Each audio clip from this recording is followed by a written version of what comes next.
हम 3 पार्टों में करके पढ़ाए हैं। पहला पार्ट हमारा है पॉजिटिव, दूसरा हमारा पार्ट है निगेटिव, तीसरा हमारा पार्ट है इंट्रोगेटिव।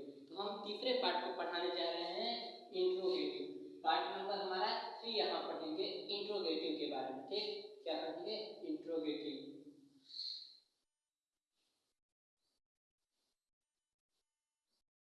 ठीक, क्या पढ़ेंगे? इंट्रोगेटिव को हम पढ़ेंगे। तो इंट्रोगेटिव में हम कैसे हेड को लगाएंगे, ये चीज हम इसमें पढ़ेंगे। मैं आपको पहले समझा चुका हूँ बहुत इसके बारे में, बट एक बार और आपको समझाता हूँ। ध्यान दीजिए, यदि किसी भी वाक्य में हेड जोड़ना है तो सबसे पहले हमें उसके नियम पे ध्यान देना होगा, उसके नियम पे फोकस करना होगा दोस्तों। जैसे कि हमारा है क्या कि पास्ट, प्रेजेंट, फ्यूचर हमें पहचाननी चाहिए, तो उसका भी एकदम सरल। किसी के अंत में है, हो आ जाता है तो हमारा प्रेजेंट टेंस माना जाता है। किसी के वर्ड के अंत में, किसी भी टेंस के अंत में हमारा था थी थे आ जाता है तो हमारा पास्ट में माना जाता है। किसी भी सेंटेंस में हमारा जो है कि गा गिजे आ जाता है तो हमारा फ्यूचर माना जाता है। तो हम इसी को लेते हुए, इसी को बताते हुए आगे बढ़ते हैं अपने लक्ष्य की ओर।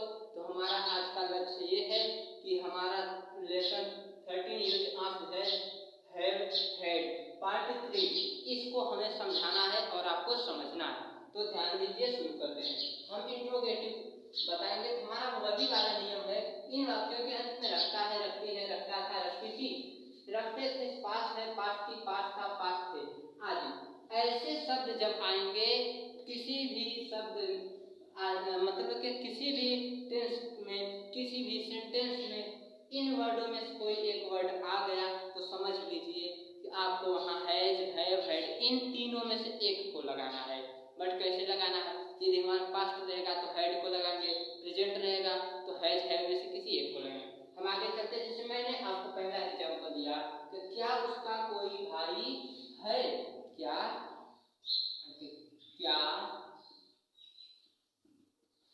उसका कोई भाई है? आप ध्यान दीजिए दोस्तों, ये हमारे इंट्रोगेटिव है। इंट्रोगेटिव का होता है हिंदी प्रश्नवाचक। क्या होता है? प्रश्नवाचक। देखिए, इंट्रोगेटिव का ये है, तो इंट्रोगेटिव का हिंदी होता है प्रश्नवाचक। तो क्या उसका कोई भाई है? अब आप देखिए, प्रश्नवाचक किसे कहते हैं? जब किसी भी शब्द में, किसी भी वाक्य के माध्यम से किसी से कोई प्रश्न किया जाता है, किसी से कुछ पूछा जाता है, तो वो दोस्तों हमारा क्या होता है? वो हमारा होता है प्रश्नवाचक, इंट्रोगेटिव। जैसे कि यहाँ किसी ने किसी से पूछा कि क्या उसका कोई, जैसे मान लीजिए कि किसी लड़के से किसी टीचर ने पूछा कि क्या उसका कोई भाई है। ठीक, तो क्या पूछा उसने कि क्या उसका कोई भाई है? तो इसी को हम कहते हैं इंट्रोगेटिव, प्रश्नवाचक। तो हम इसको अब सॉल्व करके देखते हैं तो इसका क्या होगा।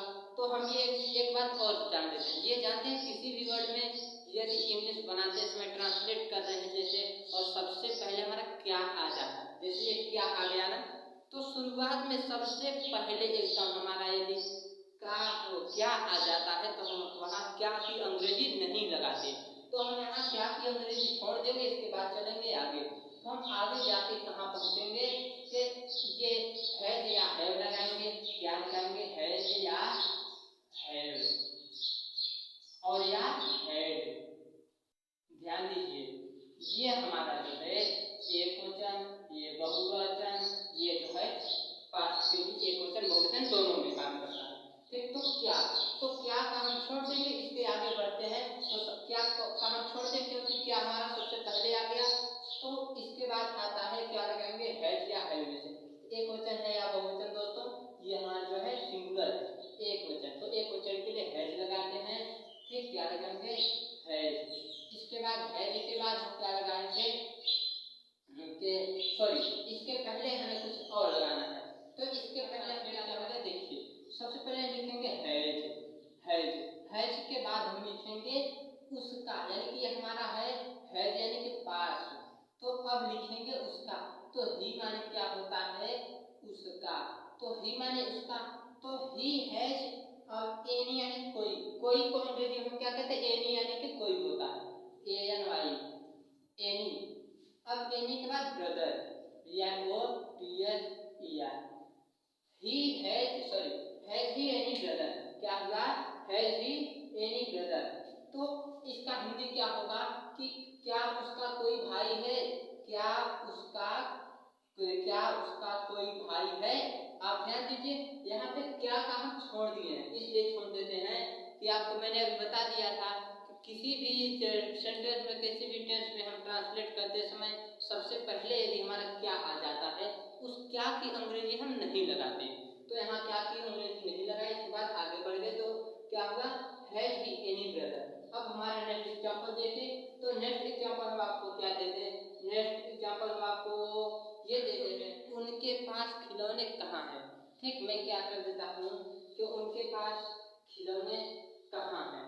ठीक, देखिए उनके पास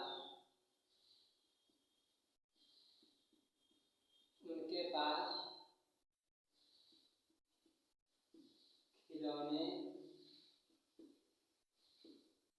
कहाँ हैं। आप ध्यान दीजिए दोस्तों कि मैंने लिखा कि उनके पास खिलौने कहाँ हैं, ये जो हमारा है प्रेजेंट का है। ठीक, तो जब प्रेजेंट का है तो हैव में से कोई एक लग गया, तो हमारा सिंगुलर है या प्लूरल है हम ये पहचानते हैं। तो हमारे ये क्या है, उनके पास, पहले हम ये देख लेते हैं कि सिंगुलर है या प्लूरल। तो उनके पास यानी किसी एक का नाम नहीं लिया जा रहा है, उनके यानी बहुत सारे वहाँ पे हैं, इसीलिए कहा जा रहा है उनके पास, तो ये हमारा बहुवचन है। तो हैव लगाएंगे सबसे पहले, क्या लगाएंगे, हैव से पहले हम ये जानेंगे कि सबसे पहले हम क्वेश्चन वर्ड लगाते हैं कि प्रश्नवाचक वाक्य जो होता है, प्रश्नवाचक शब्द जो होता है, हम प्रश्नवाचक शब्द को सबसे पहले लगाते हैं। तो इनके पास, इनमें प्रश्नवाचक शब्द क्या है, कहाँ। तो कहाँ को इंग्लिश में क्या कहते हैं, वेयर, क्या कहते हैं, WHERE। और इसके बाद हम चलते हैं आगे, तो आगे चलेंगे तो वही लगाएंगे है, क्या है, तो हम क्या लगाएंगे है, इसके बाद जब इससे आगे हम चलेंगे तो लिखेंगे क्या कि इसमें जो वर्ब सब्जेक्ट हमारा होता है, सब्जेक्ट को लिखेंगे, सब्जेक्ट हमारा क्या है, उनके, यानी कि दे, THEY। ठीक, क्या लिखेंगे, THEY, दे, यानी कि दे, इनके पास खिलौने हैं। तो अब इसका भी हो गया, इसका भी हो गया, इसका भी। अब क्या लिखेंगे, टॉयज, TOYE, टॉयज में खिलौने, क्या हो गया, वेयर हैव दे टॉयज, क्या उनके पास खिलौने हैं।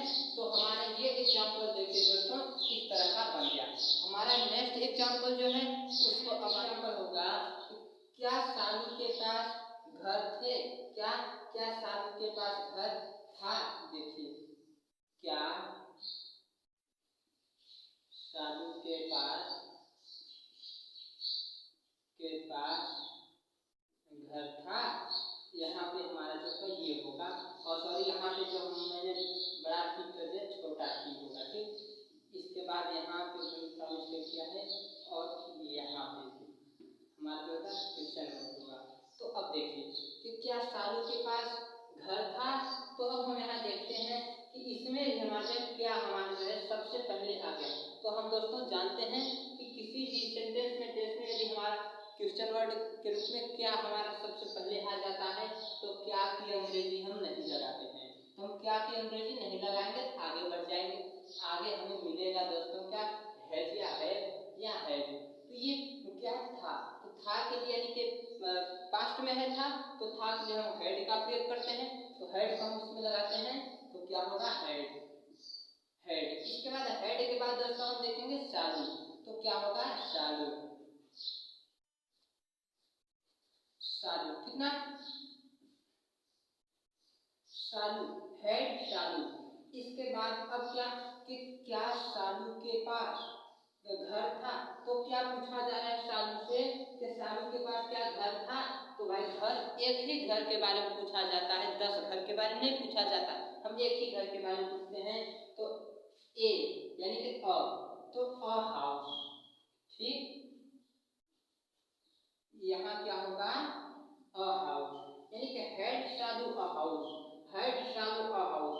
सालू क्या, सालू के पास घर था, इसका इंग्लिश दोस्तों ये होगा। अब हम चलते हैं अगला नेक्स्ट एग्जांपल। हमारा नेक्स्ट एग्जांपल क्या होता है कि तुम्हारे पास कितने संतरे थे। मैं लिख देता हूँ कि तुम्हारे पास, क्या लिखता हूँ, तुम्हारे पास कितने संतरे थे। मैंने यहाँ पूछा कि तुम्हारे पास कितने संतरे थे, ठीक, कि तुम्हारे पास कितने संतरे थे। तो यहाँ पे इसका हम ट्रांसलेट करेंगे तो क्या करेंगे, सबसे पहले हम क्वेश्चन वर्ड को निकालेंगे। क्वेश्चन वर्ड हमारा ये है कितने, तो कितने को अंग्रेजी में क्या कहते हैं, हाउ मनी। क्या कहते हैं, how many, HOWMANY, how many कितने। इसके बाद हम चलते हैं तो कितने थे।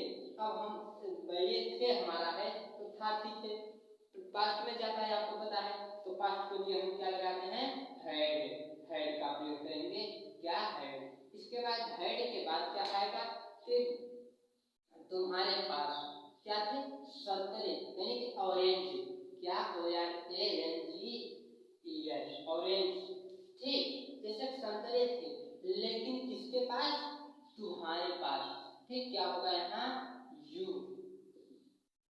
ये देखिए हमारा ये होगा, हमारा क्या होगा, how many had orange you, how many had orange you. हमारा दोस्तों ये जो हुआ इसका इंग्लिश होगा, ट्रांसलेट करेंगे दोस्तों तो क्या होगा कि तुम्हारे पास कितने संतरे थे। तो सबसे पहले हम इसमें ये करेंगे, जो क्वेश्चन वर्ड इसमें उसको छांटेंगे। हमारा क्वेश्चन वर्ड दोस्तों है कितने, तो कितने को अंग्रेजी में क्या कहते हैं, हाउ मनी, माने कितने, हाउ मनी, क्या कहते हैं, how many, HOWMANY, how many, how many. इसके बाद हम लिखेंगे कि क्या हाउ मनी, हाउ मनी का मतलब होता है कि कितने। अब कितने क्या थे, orange, how many orange, ORANGES, how many orange. इसके बाद अब देखते हैं कि हमारा जो था थी थे है, यानी कि था थी थे का मतलब पास्ट हमारा है, तो पास्ट के लिए हेड, था थी के लिए हेड का प्रयोग करते हैं, ठीक। यहाँ पे लिख देता हूँ क्योंकि आपको नहीं दिखाई देता होगा, तो SAD, हेड। इसके बाद हेड के बाद दोस्तों हम क्या करेंगे, यू को लगाएंगे, यू। इसके बाद हमारा क्वेश्चन वर्ड, क्वेश्चन मार्क लग जाएगा, ठीक। तो how many orange had you, ठीक। तो हमारा हुआ दोस्तों ये एग्जाम्पल कन्फर्म। अब आपको मैंने इस एग्जाम्पल का तरीका भी समझा दिया। अब इसी को एक बार और समझाते हैं शॉर्टकट में, उसको आपने, मैंने एग्जाम्पल दिया था, क्या उसका कोई भाई है, तो मैंने आपको बताया कि किसी भी वर्ड में, किसी भी सेंटेंस में यदि हमारा क्या क्वेश्चन मार्क के रूप में सबसे पहले आ जाता है दोस्तों, तो हम क्या को छिपा देते हैं, क्या का अंग्रेजी नहीं लगाते, उसके आगे बढ़ जाते हैं। तो मैंने यहाँ लिखा कि क्या उसका कोई भाई है, इसका इंग्लिश है कि हैज ही एनी ब्रदर, यानी क्या उसका कोई भाई है। दूसरा मैंने कहा तो उनके पास खिलौने कहाँ हैं, दूसरा मैंने पूछा उनके पास खिलौने कहाँ हैं। अब इसमें भी सबसे पहले क्या करेंगे, क्वेश्चन वर्ड जो होगा उसको निकालेंगे। हमारा क्वेश्चन वर्ड जो होता है कहाँ इसमें है, तो कहाँ का अंग्रेजी होता है वेयर, वेयर यानी कहाँ, तो इसका वेयर है, ये हमारा जो है बहुवचन है, तो इसलिए हैव का प्रयोग करते हैं, ठीक ना। तो बहुवचन इसलिए हैव का प्रयोग, वेयर है। इसके बाद उनके, यानी देमिस उनके होता है, तो देमिस उनके, और टॉयज खिलौने, उनके पास खिलौने कहाँ है, वेयर है, sorry, where have they toys. Next example क्या है दोस्तों, क्या सालू के पास घर था। तो आपको मैंने यहाँ बता दिया है कि यदि क्या सबसे पहले आ जाए तो क्या को हम छिपा देते हैं, तो मैंने क्या को छिपा दिया है, क्या की अंग्रेजी नहीं लगाई है। इसके बाद आगे चल दिया तो मिला हमें हाथी थे, तो इसके लिए हेड का प्रयोग किए हैं, हेड। इसके बाद सालू का हाउस, सालू जो है एक ही लड़की है, इसीलिए उसके लिए एक ही वचन का काम किया जाता है, और जो हाउस है एक ही हाउस की बात की जाए, इसलिए एक ही का यहाँ बात है हेड, सॉरी, यानी कि एक वचन बहुवचन नहीं लेते हैं क्योंकि था इसमें आ गया है। तो हेड सालू का हाउस, सालू के पास क्या सालू के पास घर था। नेक्स्ट एग्जांपल हमारा है आखिरी लास्ट एग्जांपल दोस्तों, तुम्हारे पास कितने संतरे थे। जैसे किसी आप फिल्म में देखे होंगे कि तुम्हारे पास कितने आदमी थे, पता है ना, कि तुम्हारे पास कितने आदमी थे? तो वो बोलता है कि मेरे पास तो 100 आदमी चाहिए। तो नहीं कहता है बाप रे तुम्हारे पास 100 आदमी और वो एक इतना कर दिया। तो उसी को हम यहाँ देखते हैं कि तुम्हारे पास कितने संतरे थे, तुम्हारे पास कितने संतरे थे। हम क्वेश्चन वर्ड को सबसे पहले ढूंढते हैं बाबू। तो हमारा क्वेश्चन वर्ड जो है कितने, तो कितने को अंग्रेजी में हम कहते हैं हाउ मनी। तो हाउ मनी, इसके बाद क्या थे कितने? संतरे। क्या थे? संतरे। तो संतरे को अंग्रेजी में ऑरेंज कहते हैं। ऑरेंज यानी संतरा, ऑरेंज है संतरे, बहुत सारे संतरे तो ऑरेंज है। अब आप ये सोचेंगे संतरा इतना बड़ा होता है तो संतरे इतना बड़ा होगा, भाई ऐसा नहीं होता। संतरा यानी कि एक और संतरे मतलब अनेक। जब एक होता है तो उसे संतरा कहते हैं, और जब अनेक होते बहुत सारे होते हैं 2 4 6 8 10 12 कितने बहुत ज्यादा होते हैं तो उसे हम संतरे कहते हैं। क्योंकि संतरा का कोई नाम नहीं होता, संतरा का नाम संतरा ही है तो उसे हम संतरे कहते हैं। तो ऑरेंज यानी कि प्लूरल नंबर है तो संतरे ऑरेंज। इसके बाद क्या है? हेड। हेड क्यों लग गया? क्योंकि यहाँ थे है। मैंने आपको बताया था थी थे, इन तीनों में से कोई एक मिले तो हेड का प्रयोग कीजिएगा दोस्तों। तो यहाँ पे थे मिला है तो थे मिला है तो हेड का प्रयोग कीजिए। लास्ट में हमारा यू, तो यू माने तो ये क्या पूछा? तुम्हारे पास कितने संतरे? किससे पूछा है? तुमसे। किससे पूछा है? तुमसे। तो तुमसे, तो तुम का अंग्रेजी होता है दोस्तों बाबू यू। यू माने होता है तुम, यू माने तुम। तो ये हमारा कंफर्म हुआ। और जो है कि आपको अब चैप्टर हमारा 13 भी कंफर्म। अब हम चलेंगे नेक्स्ट चैप्टर 14। हमारा 13 फाइनल हो गया, लेसन 13 हो गया। अब हम चलेंगे लेसन 4 चलेंगे चैप्टर नंबर 14 में। तो हमारा दोस्तों चैप्टर नंबर 14 में क्या है मैं अभी ही बता देना चाहता हूँ। हमारे चैप्टर नंबर 14 में है देयर का प्रयोग, कि देयर का प्रयोग कहाँ करते हैं, कैसे करते हैं। अब हम ये बात आपको बताएंगे। तो ये बात हम आपको अगली वीडियो में बताएंगे। और मैं चलता हूँ, बस आज के वीडियो में इतना है। फिर मिलूंगा आपसे एक नए वीडियो में नए एजुकेशन के साथ, नए जोश के साथ। तब तक आप सब प्यारे भाइयों बंधुओं से मेरा जय हिंद और वंदे मातरम।